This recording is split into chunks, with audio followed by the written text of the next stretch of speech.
د یوحنا په مکاشفه کتاب کې یو داسې صحنه دا چې تقریبا د یوې جنایي ماما په شان ده.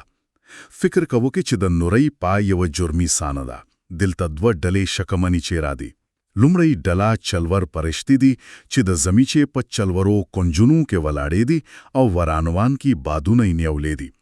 دوهمه ډله بیا هم چلور پرشتي دي خو دا بیا د فرات په سیند کې تاله شوې دي. او دلته یعنی هم د ځای کې د تحقیق اصلي پوښتنه راپورته کیږي، آیا دا دوه ډلې یو شان دي؟ یعنی آیا دا یو ډله ده چې د کیسې په دوه مختلفو برخو کې راڅرګندېږي او کنه آیا دا دوه جلا جلا ډلې دي؟ بالکل، ځکه چې جواب هر څه وي د اخرالزمان د پیشو ټول ترتیب بدل وي. خو نو نن به موږ په هغو سرچینو کې جوړ خوټو هم چې د دې ماما د حل هڅه کوي. زموږ موخه دا چې معلومه کړو چې دا پرشتې څوک دي، څه کوي او د دوی کړنې د راتلونکو پیشو لپاره څه معنا لري. نو راځئ چې له لومړۍ ډلې پیل کړو. ها، د مکاشفه اوم څپرکي سمه ده؟ بالکل. په اوم څپرکي کې یوحنا څوار پرشتې ویني چې د زمکې څوار وادونه تاندې والي دي. دوی ته امر شوی چې زمکې، سمندر او ونو ته زیان ونه رسو. ته یو ځانګړي وخت پوري. هو، تر هغه وخت پورې چې د خدای د یو ځانګړي ډلې خدمتګاران په تندیو مهر نشي. نو د دوی لومړی رول د ځنډ رامنځته کول دی. یو ډول آرامشت د یو لوی طوفان سره مخ کې. صحیح. په مقابلو کې بیا د نهم څپرکي صحنه دی. هغه ډېره ډراماټیکي او ویرونکې دی. دلته هم څوار پرشتې دي، خو دوی آزادې نه دي بلکې د فرات په لوی سیند کې تالی شوي دي. او کله چې یو ځانګړي سره نه وهل شي دوی آزادیږي. هو، او د دوی ماموریت د انسانانو وژي. د یو 200 میلیون کسیزې لشکرې په مشري د انسانانو د درهمې برخې وژل، نو دا خبيخي او بل ډول ماموریت دی. یو یې د ویجاړۍ مخه نیسي، بل یې د ویجاړۍ مشري کوي. همدا ځای دی چې دوه مختلف نظرونه رامنځته کیږي. لومړی نظر چې ځینې سرچینې ته ملاتړ کوي وایي چې د دواړه ډلې په حقیقت یو ډله دی. نو که دا څنګه ممکنه ده؟ هغوی استدلال کوي چې د مکاشفه کتاب ډیر سمبولیک دی او باید په لفظي توګه ولوستل شي. خو د دې نظر پلیانو ګورا هغوی د دانیال کتاب او اوهم څپرکي ته اشاره کوي. او اوهم څپرکي ته؟ هو، اوهم څپرکي ته، ځکه هلته هم د اسمان سلور بادونه په لوی سمندر لګیږي او له هغې څخه سلور لوی زناور راپورته کیږي چې د پاشایو نشانه ده. بالکل. نو دوی وایي چې د مکاشفه په اوهم څپرکي کې بادونه، زمیکا او سمندر هم په سمبولیک ډول تفسیر شي. یعنی سیاسي ګډوډي؟ هو، د دې په اند دا بادونه د سیاسي ګډوډي نشه ده چې د آخر زمان د زناور یا نړیوال ځواک د راپورته کېدو لامل کیږي. نو د اوهم څپرکي بادونه او د نهم څپرکي پرشتې دواړه د یوې لوی جیوپولیټیکل زلزلې دوه مختلف اړخونه دي. صحیح. دا یو په ځانه پوره نظر دی. نو د دین نظر جذباتیت په دې کې دی چې هر څه سره تړي او یو پاک انزور وړاندې کی سمه ده. هو، هر څه یو شان ښکاري. یعنی یو لوی سیاسي پیښه ده چې په دوه مختلفو لارو بیان شوه، خو دا څه ښکاري چې دا نظر ځینې پوښتنې بې جوابه پریږدي. هو، بالکل. د سرچینو په وینا د دې نظر تر ټولو لویه کمزوري څه ده؟ لویه کمزوري یې دا ده چې دا باید د متن ډېرې پارهې له پامه وغورځي. یا یې په سمبولیک ډول تعبیر کړي. هو، ګورو مکاشفه په اتم څپرکي کې په ډېر تفصیل سره بیانوي چې کله لومړی چلور سرناوي بوهل شي نو څه پیښیږي شي. لکه د زمکې سوځېدل، د زمکې دریمه برخه سوځي، د ونو دریمه برخه سوځي، د سمندر دریمه برخه په وینو بدلې شي. دا د یوې فزیکي او ایکولوژیکي ویجاړۍ ډېر واضح انځور دی، نه یوازې د سیاسي ګډوډۍ. او لومړی نظر د دې لپاره کوم ځواب نه لري. نه، کوم ښه ځواب نه لري. نو کې لومړی نظر دومره ډیر څه لپامه خورځوي، نو دوهم نظر څه وړاندیز کوي؟ دوهم نظر او زموږ سرچینې هم دې خواته ډیر تمایل لري، وایي چې رازه متن هوګسیولولو لکه څنګه چې لیکل شوی دی. یعنی لفظي تفسیر تر ډیره حد ته. هو، دوه جلا ډلوما، دوه جلا ماموریتونه. ډیر ساده. د اوم څپرکي څلور پرشتې د فزیکی او ایکولوژیکي ویجاړۍ مخه نیسي. د نهم څپرکي څلور پرشتې بیا د یوې لوی پوځي او سیاسي ویجاړې لامل کېږي.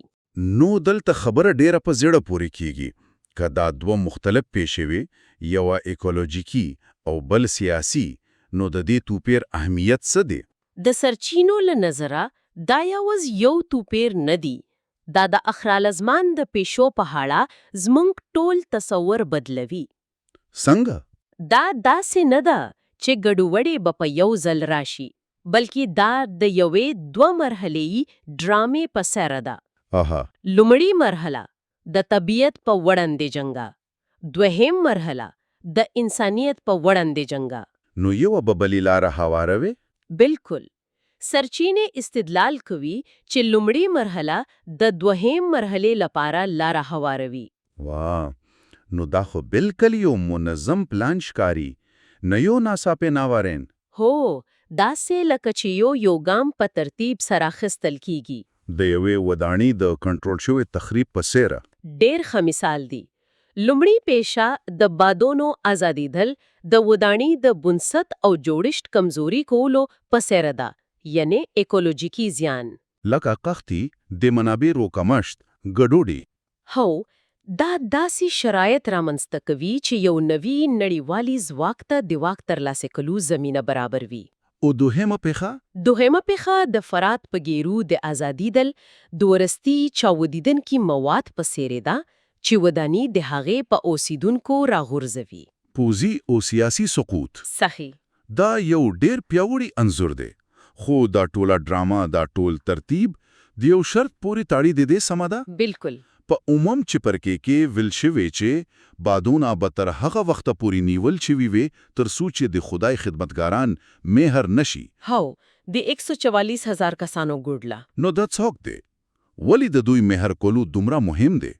دا یو کلیدي پوښتنه ده. د 144,000 کسانو مهر کولو د هر څه لپاره د پیل ټکی ده. د الهي ساتنې نشه؟ د الهي ساتنې او یو ځانګړی ماموریت نه، تر څو چې دا ډوله چمتو او خوندي نوي د ویجاړي لري نشي پیلی شي. سرچینه دا ډوله د مکاشفیت په 11 چپرکې کې د دوه شاهدانو سره هم تاړي. دا یو سګیچون کی خبره ده. هو. څنګه کولای شي 144,000 کسان دوه شاهدان وي؟ ډېره ښه پوښتنه ده. د سرچینو تفسیر دا ده چې دوه شاهدان یو سمبولیکي اصطلاح ده. نو لفظي دوه کسان نه دي؟ نه، دا د قانوني شاهدي مفکورې ته اشاره کوي. د پښتوني قانون لمخې د یوې خبرې ته تایید لپاره لږ تر لږه دوه شاهدانو ته اړتیا وه. مخه پوه شوم. نو د سیلار څلور کسانو دا ډله به د یو واحده نه ماتیدونکې او له قانوني پلوش د اعتبار وړ شاهدي په توګه عمل وکړي. او دوی په یو متحد پیغام وړاندې کړي. هو. هغه پیغام څه دی؟ د دوی ماموریت بسوي؟ د دوی ماموریت د 1260 روزو یا 72 میاشتو لپاره نبوت کول دی. دقیقه هماغه مدد چې زناور ته د واک چلولو اجازه ورکړ کیږي. بالکل. نو کله چې زناور خپک سواک ښکارکوي، دا ډله به په ورته وخت کې خلکو ته خبرداري ورکوي. د زناور د نشان پاړه؟ هو، دوی به خلکو د زناور د نشان یعنی 666 لملونو سنم منع کوي او د دوی پیغام د هغه کوچنی په کتاب سره راځي چې یوحنا ته د 10 چپرکې کې ورکړل شوی وو.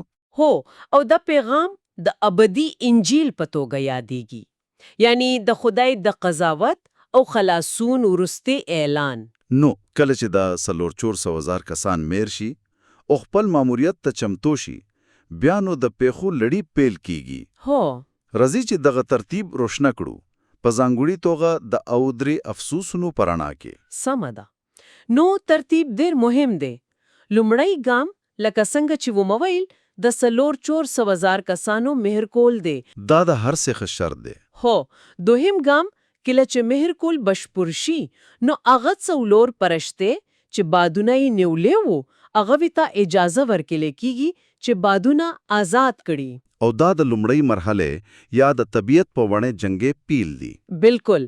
دا د لومړیو څلورو سرناوونو غزولو سره سمون لري چې د زمینه، سمندر او سندونو دریمه برخه وجاوي. یوه لویه اکولوژیکي فاجعه هو او لدی فاجعه وروسته په 12 چپړکي کې یو بل لوی بدلون راځي شیطان زمکه ته شړل کیږي او په اسمان کې یو غو اوریدل کیږي چې وایي خو افسوس په ځمکه او سمندر ځکه چې شیطان تاسو ته راکشته شوی دی دا د هغه سپیل دی چې د درې لویو افسوسونو په نوم یادېږي صحیح نو دریم ګام د شیطان شړل دی څلورم ګام یا لومړی افسوس د پنځمې سرنا په غلولو سره پیل کیږي او لیوې شوري خوندې څخه د ملخانو په زیر مخلوقات راپورته کیږي خو دا عادي ملخان نه دي سمده نه دایونو او واشو ته زیان نه رسوي بالکل نه دای ته امر شوی چې یوازې هغه خلق وزوروي چې د خدای مهر په تندې نه لري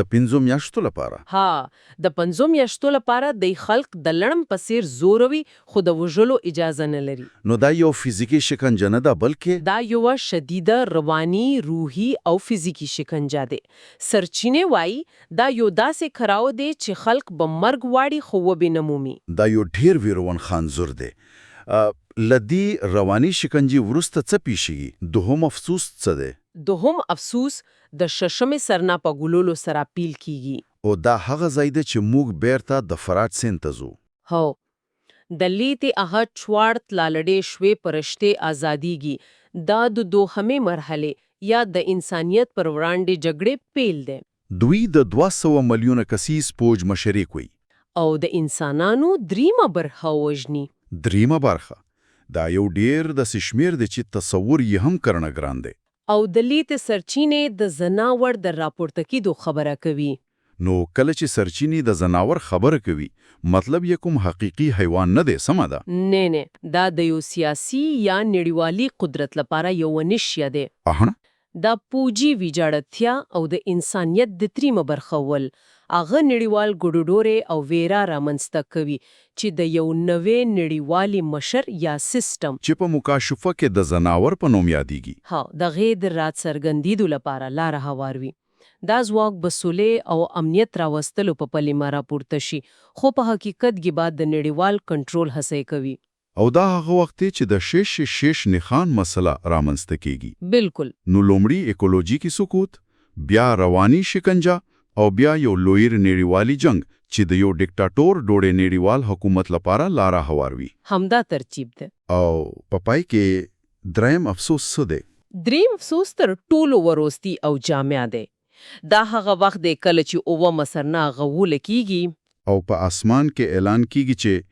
د نیوریا پادشاهي زمونږ د چشتن او د هغه د مسیح شو ها خدا اعلان د پای معنا نه لري دا د وروستي پړاو د پیل اعلان دی نو ورستله د نور څه هم شته سمدستی ورستله دی او وروستي بلاګانې یا د خدای د قهر او پیاله د زناور په پادشاهي او د هنګ په لویانو را دوريږي او تا د اخر الزمن ورستي پړاو دی چې د زناور واکنمي په بشپړ تور لمنځه وړي او د میسیار د پادشاهي لپاره لار پاکوي نو که یې لنډیز وکړو مونږ ولیدل چې د پرشتو په اړه دوه نظرونه موجود دي یو سمبولیک او بل لفظي او زمونږ سرچینه دوهم نظر ته یعنی لفظي تفسیر ته ډیر ترجیح ورکوي ځکه چې دا یو ډیر مشخصه او تدریجي بهیر پراندې کوي خو په پای کې مهمه نه دا چې کوم یو بسم وي پاله یو شان دی بالکل دواړه نظرونو په یو ټکی متفق دي د زمي کې او انسانیت لپاره د یو بیسارا ویجاړت یا دور رازي او ورپسې د زناور په نوم یو ځواک راپورته کیږي توپیر پدې کې دی چې مونږ څنګه حل ته رسیږو صحیح او دلته د اوریدونکو لپاره یو پوښتنه پاتې کیږي چې فکر پرې وکړي سرچینه د فزیکی زیان ته د زمیته لکه ایکولوژیکلی ناورین او د سیاسي ځواکونو لاره انسانیت ته د زیان رسول ترمنځ یو واضح توپیر کوي کې دا ترتیب سم وای چې لومړی ایکولوژیکلی بحران راځي او بیا سیاسي بحران نو د ایکولوژیکلی ناورین او جیوپولیټیکل ګډوډې په منځ د اړای کا څنګه کولی شي نن روزه د اخرو زمان په اړه زموږ لوشتنه او د نورې د اوسنیو پېښو په اړه زموږ فکر بدل